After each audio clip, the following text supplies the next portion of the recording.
What is going on, guys? Welcome to the third episode of Catching Up with Dynasty. This is where we talk to the players, find out what they've been up to, and get as much information to you. If you're new here, don't forget to hit that subscribe button and give this video a thumbs up if you like it. Today's guest is none other than Ryan Greenspan. Ryan joined Dynasty in 2001. He is now co-owner of Dynasty, co-owner of Field One Paintball, and also co-presenter of the Spic and Span show. Let's welcome Ryan to today's show.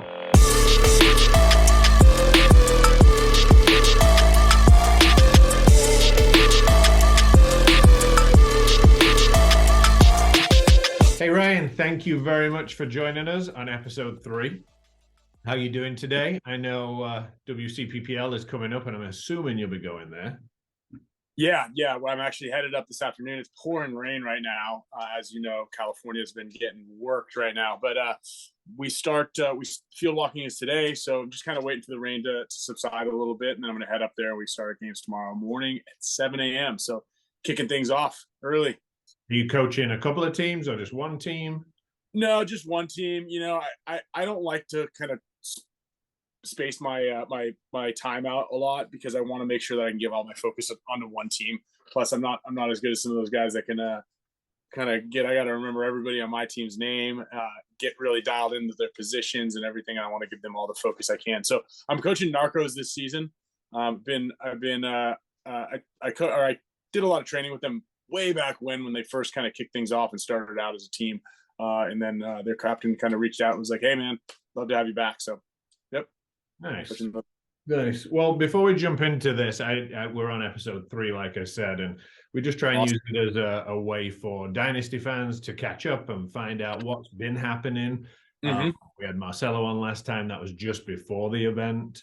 But before we jump into that, Spic and Span show. Tell me a little bit about that for anybody that doesn't know about it. I do join quite often and see it. Well, thank you. I appreciate that. Tell us about the Spic and Span show. How did it start? Why did it start? What's going on with it? Yeah, actually, really great question, man. It started during COVID, actually, which is crazy, right? I think it was around April of 2020, right when the lockdown happened and everybody started realizing, there wasn't really a lot of paintball going on. Anthony Vitale, we're really engaged with BKI and the BKI platform, online training, pretty much anywhere, any type of topic, anything from at-home drills to course material to 3-on-5, 5-on-5s, individual, tons and tons and tons of course material through BKI. And we realized, we still needed to reach out to our fan base. We still wanted to engage as much as we possibly can to keep paintball at that point in time in the forefront of everybody's minds, right? Everybody's locked up. There's not much you could be doing. So Anthony was like, "Hey, will you do like a fireside chat?" And so Kyle and I started doing that. If you go to the early episodes of the Spic and Span show on Facebook, we were doing Facebook Live. And that kind of just started getting a lot of traction. A lot of people were really tuning in because, again, we didn't have anything better to do. Which is obviously kind of the running joke right now on Tuesdays. There's nothing better to do, so just join us for a couple hours while we chat about paintball and whatnot. And then we moved over to YouTube and just kind of really started dropping a lot of news, a lot of what's going on this week in paintball, what to do in the off season, what to do in the downtime, different types of moves. We've kind of gone over to getting guests on to have people talk about their playing experiences, what they're planning on doing. Obviously, Alex is a staple on the show as well. He jumps every week and talks trash about us, and we just kind of chat. It's a really, really laid back environment, a lot of fun. Definitely more of your late night talk show radio. So Stephen Colbert or Jimmy Fallon or one of those guys, take your pick. Jay Leno or something like that type of environment rather than a real source of legitimate news. But it's great. We talk about and we do little bets. Kyle had to eat something spicy last week because he lost a bet to who was going to finish higher in the event. And we just try to keep it fun, and we just do a ton of giveaways. That's one of our big things, right? A lot of giveaways, and we've done a ton of, which I'm really proud of also, a lot of charity work.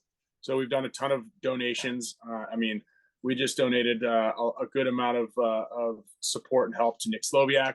But other than that, last year I think we did probably like almost $10,000 worth of donations to charities and whatnot between, and then we do giveaways in exchange for all that stuff. So people win awesome prizes, and we're able to support local communities and people in need. Nice. Yeah, it's good. What I like about it too, it seems to be the place the pro tournament players like to go, right? Like in the chat, there's a lot of pro guys that are just going in there for fun and, causing trouble.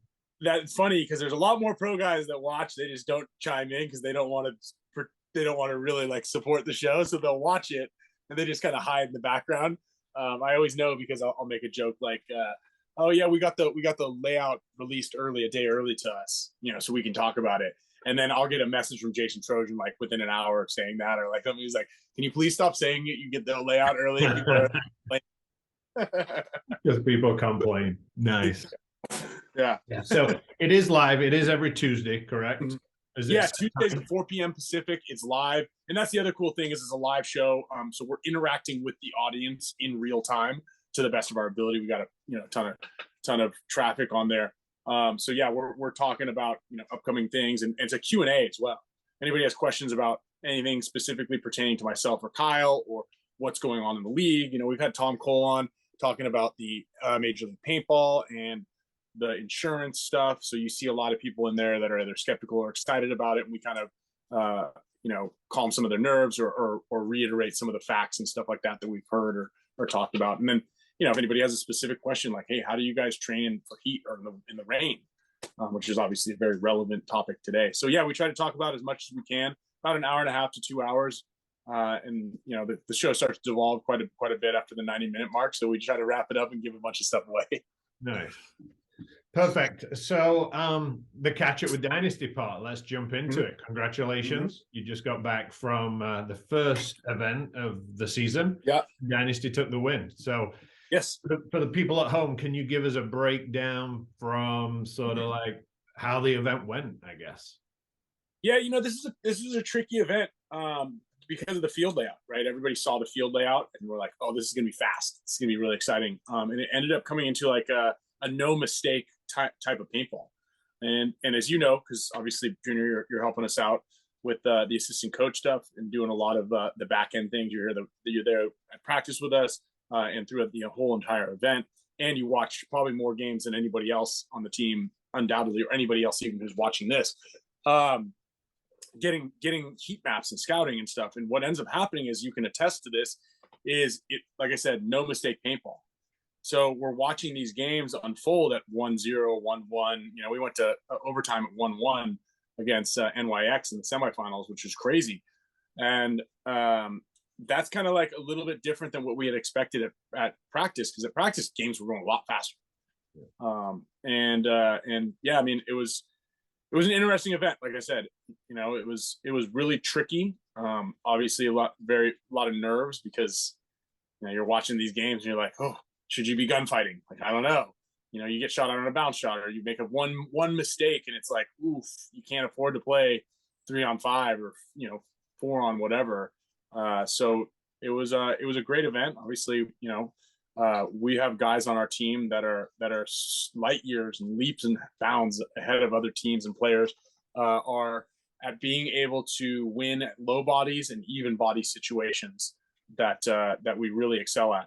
And I say that as we did lose a 5-on-2, a 5-on-3, a 4-on-2. And so, I mean, that's crazy, the fact that we were losing those types of games, and there's so much more room to improve, in my opinion. Yeah.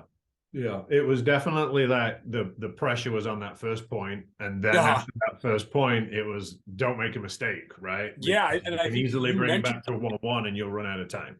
Yeah, I think that you mentioned something specifically in one of our meetings. You're like, it seems like the teams that are losing that first point of the match are really on the fence, like, or backs against the wall.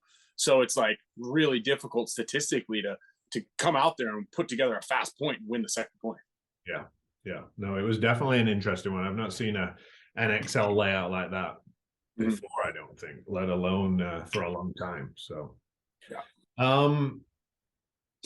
With that, obviously the win, you did lose one match to X Factor, and I want to ask you this. That was in the prelims. because a few people locally have come up to me and asked, do I think that losing that match to X Factor helped you guys, A, play them on Sunday, and B, did it get you more focused? So I wanted to ask you, because obviously, you know, did that make you more focused because you had to go back to the house and have a longer meeting? And did it do anything for you like that? You know, yes and no. It's tricky. You know, it's really hard to beat any team right now in this division. To win it, to get a point, like to win a game, a match is actually really tough right now. But it's even more difficult to beat the same team at the same event 2 times.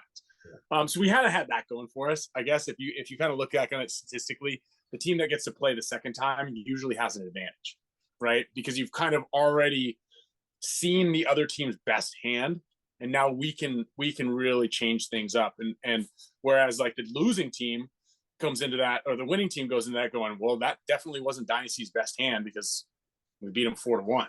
And you know, there were some tricky points to that match, and I think that everybody was incredibly confident going into the Sunday's match.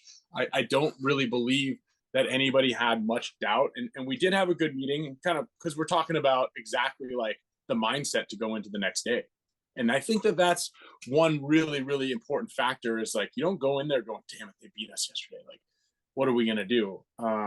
It's more like, all right, they beat us. Good for them. Now we're going to beat them. And I think that we had that mindset going in, and we changed a couple little things, right? And I think we got a couple penalties in that match. We got a couple of just random unlucky things where on a field where, again, the score I think was 1-4, but you take away one of the points for them and you add it to us, then we're not really trying to overextend, trying to score that second and third point. So literally, like, one little mishap one way or the other changes the entire momentum on a field of that nature. So again, I think everybody's pretty confident, and Archie really helps out with that sort of stuff. I think you heard him. He's like, look, guys, you know, this momentum swing in this particular environment and scenario, like, we're going to be fine. Right. So I think that's kind of that settled it. But we definitely, you know, looked at a couple little things. That field was really tricky, though, to shoot guys off the break. Yeah. And I think, you know, up until the finals somehow. But for the most part, it's not like, oh, we got to stop Billy getting to the corner, because you can't even see him run to the corner. Right. So it was a little tricky with that type of mentality. Like, a lot of times you're going to be like, okay, we got to stop this. Well, that field was really tricky to stop any in particular moves. Yeah. So we had to tighten it up a little bit. Yeah, I think that was it, wasn't it? The goal is just to make less mistakes and hope you don't get those 2 tricky calls that went against you. You hope that you don't get them in that next match. New guys, you've got 2. Yep. I feel like every episode so far this season, I've talked about the new guys to different people. So hopefully this is the last time I'm classing them as new guys. Yeah, but yeah. How did they fit in for you? So obviously Marcelo talked about how they fit in at practice. Yosh was talking about how he was hoping they would fit in, because that was at the beginning of the season. Right. So now we've experienced the first event, right? For you, did the new guys fit in better than you expected? Or as you expected? You know, we picked up guys. We've always been in the habit of picking up guys who are really already established, and we know that they can play paintball. And, you know, we obviously do factor in their personalities when we're picking up players. You know, you don't want to, our rule of thumb, our motto has always been, well, not always, it changed slightly in the mid 2010s, because Alex is like, look, we need to pick up guys that you're okay with rooming with for an entire event. So that's been our kind of our motto. And we're like, as from a personality standpoint, you know, obviously Harry's a little suspect there. We still haven't really figured that out, but we'll get there. And I think that he's pretty good so far. But no, in all reality, they're smart players. Our system is a little bit more complex than most teams. You know, I asked Chris, I've asked Harry, like, what are the calls, the communication is something, and they're like, yeah, it's substantially more in depth. So that's the only thing as far as onboarding goes. And we're, like I said, we're pretty good about picking up players that we feel confident that can handle that type of stress, that workload, understanding a different call and why it's there. And these guys, Chris and Harrison, were both like very, very vocal in like, okay, I get this. This makes sense. and then can we add this, or how about that? And then so they picked up on everything really, really well, really quickly. And again, like I said, it's, you know, I always I kind of equate it to a lot of other professional sports. Like, imagine going to football and like you have a quarterback that has to immediately learn an entire new playbook like within a couple of days, or any skill position has to learn an entire playbook as quickly as possible. All the codes are different, the game plans are different. So and obviously they're getting paid, I would say, somewhere times like about 1,000,000 times more than we are. So obviously they have time to like really study all that stuff. But no, I mean, onboarding Chris and Harrison, they were quick on the calls, quick on getting everything. Really great personalities and fun. You know, they do actually laugh at Alex's jokes, which is obviously a big bonus for Alex. So he needed some new guys on the team. He needed some new guys on the team. His material is getting a little worn out. Yeah. We're talking about Chris. He was on a podcast. It could have been the Spic and Span show, or maybe Play the Game this week. And they asked him how he was feeling, you know, 4 days, 5 days in, and he's like, I'm still running that winning high. I've got that high every day. It's making me smile. I'm thinking about it. Do you? Awesome. What about you? Right, the high from winning. You've been winning for 20 something years now. Do you still get that high? Do you still? What's it feel like for you now, this many years on? Yeah, I mean, I'm still really elated when we get a win and stuff. And one of the biggest driving factors, and I've said this for you know, years now, is I like to win for the guys around me. I'm not winning so I can get another medal or trophy or whatever check. That's not my focal point. My focal point at this one was I want to make sure that Chris and Harrison get their first win. You know, when Chris said, "Dude, I've never even been to like in the position to like be at the national anthem." He's never even played for second place. And so like that's a huge driving factor, especially for me, because yeah, like if it's just me, if I want a one-on-one tournament, like I don't really care. Like that doesn't matter. It's how excited everybody else is, you know, and I'm always having a good time. Unfortunately, win or lose, right? Because there's a lot to learn too in losing, which I think that a lot of people have always struggled with. They don't understand like what there is to learn on the losing side. Which is also why a lot of those teams back in our heyday, when they would go on these epic runs, they would fall off really hard. Like no one could continue the win because you got to understand how to win with your losses, and it's a you know, complementary feat. Is just understanding how to process all of that.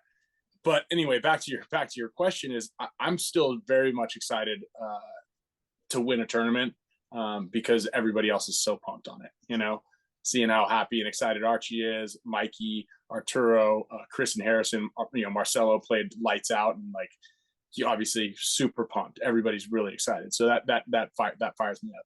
Yeah, it was good to see it, like all the core of Dynasty going straight up to Chris, straight up to Harry, and really you could tell that they wanted it. Oh, big time! You guys wanted it for them, so it was really cool. Another one that I see a lot of questions go, how do you guys celebrate after the win? So now we're through the Sunday night. What's the Dynasty thing for this last well event? in Florida we go, I mean, I wish you guys had stayed. In Florida we go to the nicest steakhouse in town. I've been doing this. I went there in '98 when I won my very first World Cup, Charlie's Steakhouse.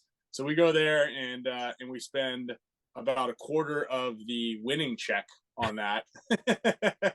Literally 1/4 of the winning check goes to dinner. But yeah, I mean, we usually just go out. We have like obviously, you know, do the champagne spray. Now that we're Field One and booth and vendor and sponsors of the event, we go back quickly, disassemble the entire booth, pack it up, you know, tape it up, and then go shower and go to dinner. You know, it's a really cool, fun, you know, time. You have the next event coming up. It's in about, I don't know, 6 weeks, maybe, I'd guess. Yeah. I feel like we're practicing in like 3 or 4 weeks. Yeah, so that's what I was going to ask you. What's the schedule like for you guys in the up and coming for the next event? So, yeah, I'm pulling up my calendar right now. So this weekend, obviously, I'm doing the WCPPL. I fly to St. Louis next weekend. Then I go to Aruba for a clinic, followed by 2 weekends of practice. So we have San Diego practice, then we have a 4-day practice on the layout weekend back in St. Louis at GG Sports, and then we're off to Texas. Do you know who do you practice against on the layout weekend? So layout weekend is going to be Revo and NYX. Nice. Nice. We like to, I'll wrap it up because I know you got to go to WC. We like to finish with a question from one of the Champs Club members. This one's from Corey. What did you guys do with the cars you won from the Spider Cup? I believe it was the event was. Can you tell us what you did with the cars? Yeah, from Spider Cup. So we won 5 Mustangs for Spider Cup. I kept mine, Alex kept his, and Yosh kept his. So the 3 of us had them shipped to Sebastopol where we lived. And then Brian Cole and Kenny Chamberlain sold theirs immediately. So I actually drove mine the longest. Yosh crashed his, and then Alex sold his to Nicky Cuba. So I drove it for a long time. I really did. It was pretty cool, you know. How many people do you know, like, you say, like, oh yeah, I won a car? What? Yeah. and what can you remember the year of that? 2000. So it was a 2000. So I got a 2000 silver Ford Mustang. Nice. Tight. It was really cool. There we go. Yeah, there's not many people that can say they played a paintball tournament and won a car. I think it's happened twice, correct?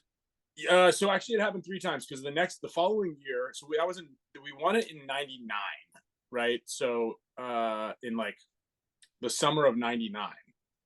And so I believe it was in summer. Maybe it was, I don't know, but basically I remember I got the car right when I graduated high school. And it was a 2000 era Ford Mustang. And so then they did it's this Mitsubishi Spider Eclipses the following year. And then like 10 years later, they did the 3 Hummers. Oh, that's right. Yep. Yeah. Awesome. Well, thank you for answering that question. Thank you for hanging out with us for this this quick catching up with Dynasty. We do appreciate it. Do you have anything you want to leave the listeners and the viewers with? Man, I just want to thank everybody for the support, dude. Junior, I really appreciate what you're doing. Not just for the team, but for paintball in general, man. Like we've always talked about it on the show. Maddie talks about it, but like content creation is huge. And what you're doing for, you know, the sport and everybody in your local area, the excessive guys, and just paintball in general, man. You've been around for a long time, and we truly appreciate it. And the support that you're showing to the team is like is unparalleled. So thank you so much for believing in the team, helping the team out, and doing what you're doing, man. We appreciate it, man. Thank you very much. Yeah, of course. Hopefully all that came through. I know that we've got the rain, man. I don't know what it is. Yeah, no, it did. It did. We're rocking. Hopefully we'll be good when we watch it back. You have a fantastic weekend. Thank you, brother. Cool. Thanks. Talk to you.